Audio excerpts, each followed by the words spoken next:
I'd like to ask you about another area where you really have seemed to see around corners. And this is one that actually carried with it significant risk. Not necessarily risk to health and to life, but risk in terms of outside perceptions. And that's psychedelics. Mm-hmm. As you know, I've substantially changed my view on this. We don't need to go into my former stance on it. I talked about that when you were gracious enough to host me on your podcast for a second time. I'd done some psychedelics recreationally as a kid. It was correlated with not so great times in my life, stayed away from them, then eventually revisited MDMA in particular from a therapeutic standpoint, found tremendous benefit. Again, therapeutically with a medical doctor. Again, these drugs are illegal, soon to change, perhaps, hopefully, and we'll talk about that. But it's becoming clear from the controlled studies by Robin Carhart-Harris, there are many others, okay, Nolan Williams, others, that these drugs have enormous potential to help relieve depression, trauma, help people explore their psyche, their mind, for sake of feeling better, doing better in the world, for leaning into life, not tune in, drop out, but to really lean into life with more purpose and more satisfaction. And in some cases, they've really have saved lives, I think. What was your mindset around psychedelics when you first started exploring them? Mm-hmm. What led you to overcome the inevitable, fear gap there? Because you do seem like somebody who takes value in your health, right? You're not reckless. Mm-hmm. You may have been more adventurous in the past with things like, I hate the word, but biohacking and self-experimentation than you are now, but you obviously have some self-preservation mechanism intact. We learn. What was your mindset around it at the time? And then I want to get to what you've learned from it, and frankly, the tremendous efforts that you've put that are now translating to tremendous value for really millions of people. And ultimately, I think it's going to be billions of people by establishing funding for the pioneering research in this area, helping to promote the movement of these compounds from illegal to legal in the therapeutic setting, so on and so on. So take us back to your first thoughtful exploration of psychedelics. What did that look like? You're like, oh, mushrooms, I'll eat them. Was that it? Or was it, was it a dedicated research process? And who'd you talk to? What was it all about? So let's go way back to my undergrad experience. And there were many reasons that I ended up going to Princeton. I think I was very lucky to get in. My SAT scores, because I could never finish the damn test. I was so much of a perfectionist, I would get stuck and ended up not doing terribly well. But through essays and other things, ultimately was able to go. Part of the draw. Let me interrupt you and just say, I think at this point we can say they were lucky to have you. Well, thank you for saying that. Yeah, thank you for saying that. Great institution, and you've done great, and you're a great poster on the wall for them. Yeah. Oh, really? I hope so. Really? Yeah, really? I just want to say it because you're not going to, and I think it's important that these are great institutions. If great minds go through there, and Einstein went through there. Yeah, and their success rests not just on the Einsteins, but also on the student body and what they go out into the world and do, and not just in the realm of science. So they're lucky to have had you. Yeah, thank you, Andrew. I studied Chinese in a room where Einstein used to teach. It's pretty cool to set foot and spend time weekly in a space that was shared by some of these people. Amazing. It really gets the imagination firing. If we go back to that chapter in my life, I was initially a psychology major with a focus on neuroscience. So I wanted to be a neuroscientist.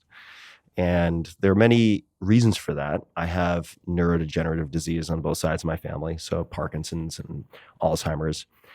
So that was certainly a personal driving interest in terms of looking at mechanisms, understanding what therapeutics existed or did not exist, how things were developing in the research. And while I was there, which later I ended up switching gears and transferring to focus on language acquisition and East Asian studies, hence the Chinese that I mentioned earlier, and Japanese and Korean. But on the neuroscience side, there were a lot of cool breakthroughs also that came out of Princeton around that time, looking at the amazing discovery of, say, neuronal I don't want to say regenesis, but neurogenesis in the hippocampus. Yeah, Liz Gould's work. Exactly. Yeah. Exactly. Very So there was familiar with quite that. a bit happening at that time. I was a subject. I loved volunteering for studies just to try to get an inside look at how things were done in some of Daniel Kahneman's experiments. So it was a cool time to be there. And within the first 2 years, I want to say I had my first experience recreationally with mushrooms. And looking back now, I mean, I'm horrified by just the lack of control, and meaning not control, but lack of supervision, right? I mean, the set and setting ended up being fine. Nothing terrible happened, but there were a lot of ways it could have gone sideways. But that first experience, and I must have consumed in retrospect just a dizzying amount of mushrooms. I mean, This would be in excess of 5 grams. it would have been more. Yeah, just knowing what I know now, it would have been. Kids don't do this at all. Don't do that. I'm not gonna say don't do it at home. Don't do it at all. Yeah, yeah. Please, So, I actually don't think the young developing brain should be exposed to psychedelics. we could talk Well, about we that. can talk about that. Yeah, I'm we going can to talk take about my stance. I'm going to take my stance for now. you Yeah, know? I mean, in the world in which we live in the U.S., I would totally agree with you. There are some interesting cultural exceptions in other places where things are more set up to provide for that type of use, but I certainly would not recommend it. But coming back to my recreational experience, my subjective experience was so bizarre, and my experience of time so nonlinear, my experience of self so different from anything I had experienced up to that point. And therefore, my construction of reality being so completely unlike anything I had experienced was enough to make me want to learn about these compounds. And very early on, I still have a scan of it somewhere. I think it was in 1998 or 99. I actually wrote a paper. One of my junior papers was focused on examining potential similarities between REM sleep and LSD, LSD 25, and looking at some of the patterns of neural activity. Of course, we can do a lot more now with the tools that we have available. But from a scientific perspective, I was very curious about how much we knew and how much we didn't know. And I would say that latter category gets me more excited in a way. And I'm like, okay, how much room is there for growth here? Right? Because if we're just putting on the finishing touches with marginal, incremental improvements on something that we feel like we've largely figured out, that's less interesting to me than something that baffles most people examining them on some level. And there was a professor named Barry Jacobs who was doing some very interesting work. He did a lot of work looking at the serotonergic systems and did a lot of work with cats. Ultimately, I could not do personally the animal work required of the sort of indentured servitude that I would. I think you wrote someplace once. You said when confronted with the prospect of installing a computer printer into the head of a cat, jack on the back of a cat head. On the back of a cat head. They literally had those little VGA ports on the back of these cats' heads because cats sleep a lot, and so they're interesting to study. A lot of that. Cats. Very few laboratories work on cats any longer. It's mostly a mouse. Still some non-human primate work. My laboratory is essentially shut down, or is in the process of shutting down. Even our mouse work. I much prefer to work on humans. They can give consent and they house themselves. And the animal research thing is tough for any sentient being. Yeah. It's tough. The cat, for what it's worth, the cats seemed pretty happy. Like they were just sleeping. I mean, the ports were for tracking. So the cats were they were just normal cats. The cats were fine, but we would have been injecting retroviruses into rats and then perfusing them, which means bleeding them to death, to avoid bruising of the tissue. Because then if you're going to take thin slices and scans, you didn't want to have bruising. And I just couldn't do it. I think it's important. I do think there's a place for it, but I couldn't do it. So that's why I transferred out. But the point I was trying to make is that I had the experience, and then I had that drive the scientific interest. And then I had probably one experience per year for a few years after that.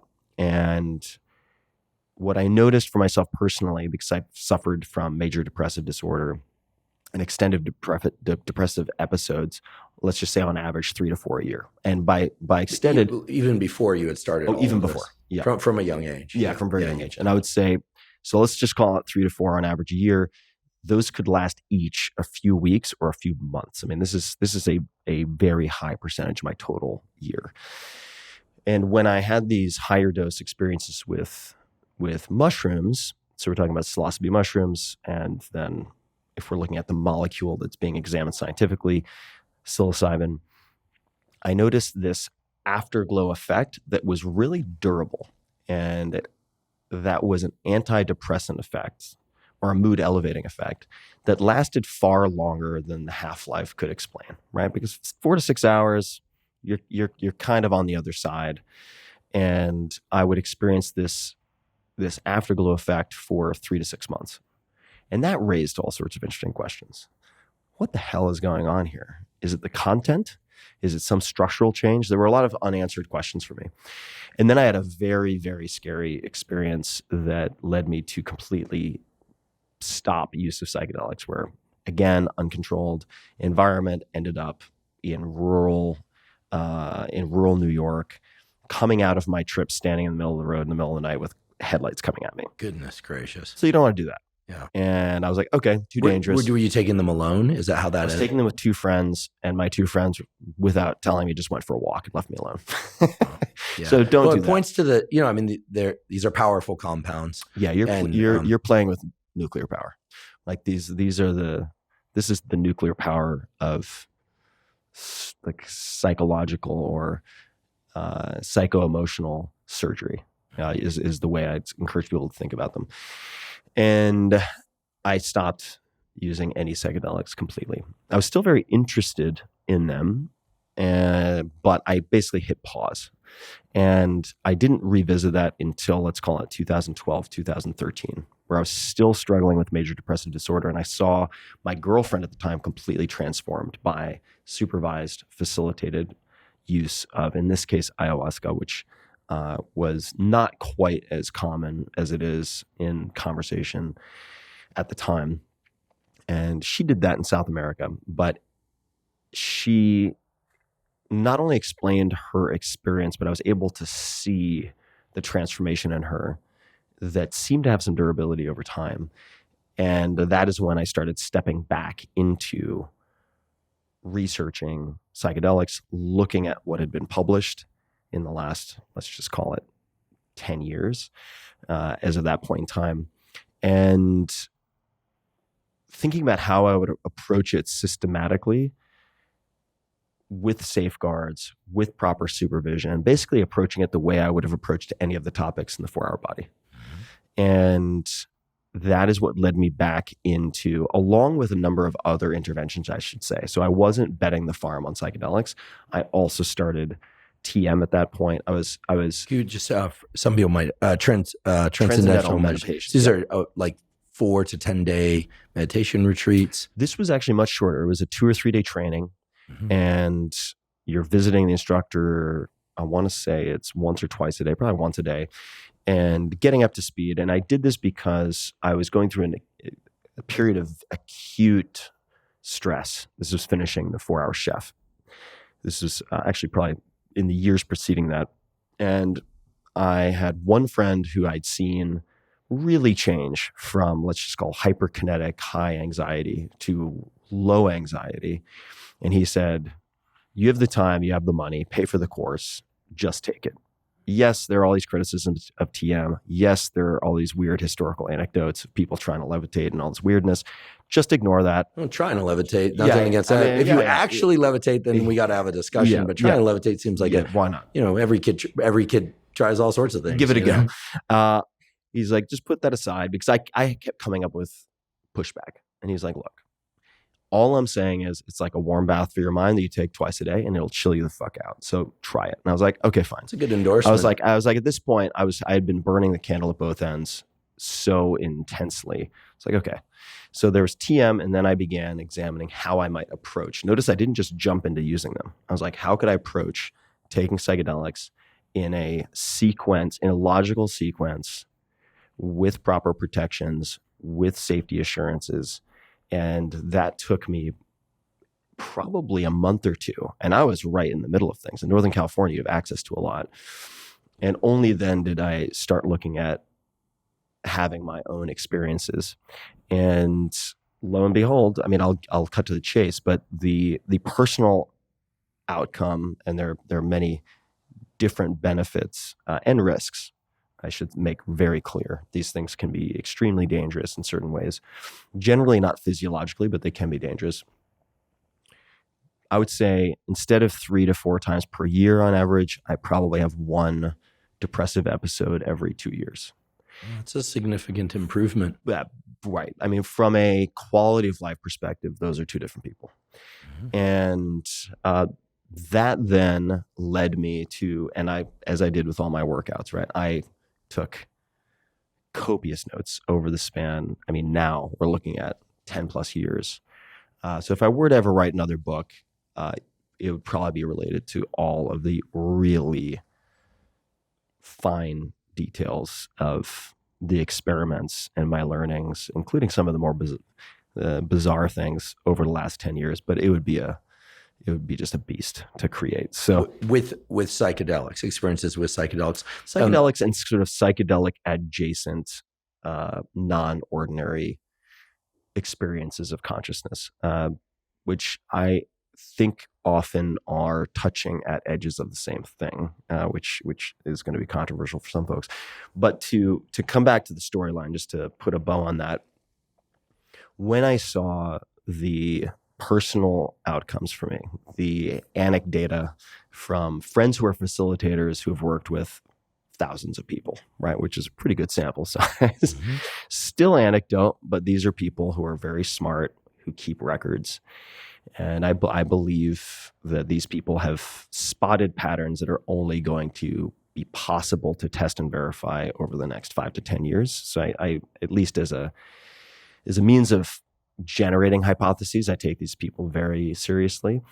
And then I started to connect with scientists whose work I had read, like Roland Griffiths at Johns Hopkins, began looking at the most compelling data related to, say, MDMA-assisted psychotherapy and complex PTSD. I made the commitment to myself that as soon as I had enough money to move the dial, because I really felt like these tools were so outside of the normal paradigm of psychiatry and pharmacology. And that made me very excited because it was uncrowded. There was very little funding coming into the space. It was high leverage. And I looked at it just as I've looked at my many startup investments, limited downside risk, really high upside potential. And I should say before that, I'd already been funding in a very small way science. So the first check I ever wrote was personally to Adam Ghazali's lab at UCSF. Oh, yeah, great lab. Which at the time was looking at software. He's not going to like this description, but I'm going to simplify it. Software that might attenuate or reverse age-related cognitive impairment, specifically related to various aspects of attention. And that was my first foray into funding early stage science, which was very analogous to me to funding early stage startups. And then later on, to touch on the reputational thing, I know this is a TED Talk, so thank you for listening. No, this is great. Please, you're always so gracious on your podcast. This is what people want. Yeah. This is certainly what I want to hear. So on the reputational side, you're right that at the time, especially, let's just call it 2013 to 2015, this was not a comfortable national conversation of any type. Yeah, I wouldn't have had this conversation back then. No way. I'd lose. I don't know that I would have lost my job. It just would have raised a lot of eyebrows. Yeah. But now such studies are happening at Stanford. The perception was that these are a professional third rail, at the very least, right? Also illegal, therefore, if I talk about them, am I giving someone probable cause? Am I going to get myself in some type of really tricky legal situation, et cetera? There are a lot of considerations. But I tested that. Just like I was saying, I like to capture my assumptions on paper so I can stress test. And I was like, okay, I think that might be true. Most people I know think that is true. But is it true? How could we test to see if that is true or not? And I decided to crowdfund for a Hopkins pilot study looking at psilocybin for treatment-resistant depression. And I thought to myself, okay, we have a couple of things falling in our favor here. Number one, depression does not discriminate. So across socioeconomic classes, across gender, across race, this is a problem. Almost everyone knows someone who takes antidepressants who is still depressed. Okay. Treatment-resistant depression, therefore, is the indication. Psilocybin is the intervention. Let me crowdfund, and I did that throughout the time, CrowdRise, which was co-founded by Edward Norton, who had become a friend and was The actor, Edward Norton. Who's very smart, very, very, very smart. Also one of the best investors I've ever met, which a lot of people don't know. Very bright guy. And so crowdfunded, and I also like to put my money where my mouth is. So I said, okay, guys, I'm going to seed this. Like, I'm putting in X. The goal is to raise, I think it was 80,000, something like that, for the following study.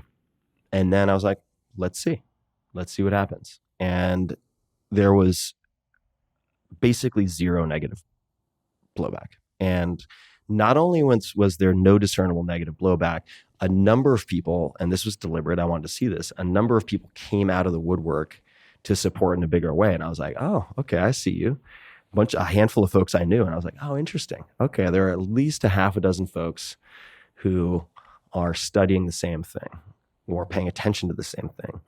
And then I just got bolder. I was like, okay, if I tested that, let me push, and then let's see what happens, and I'll wait. And lo and behold, I realized that the perception did not match the reality. The reality was, if you're talking about indications that cause an incredible amount of suffering for a very large number of people, even those who are anti-drug per se, just say no to drugs, want solutions.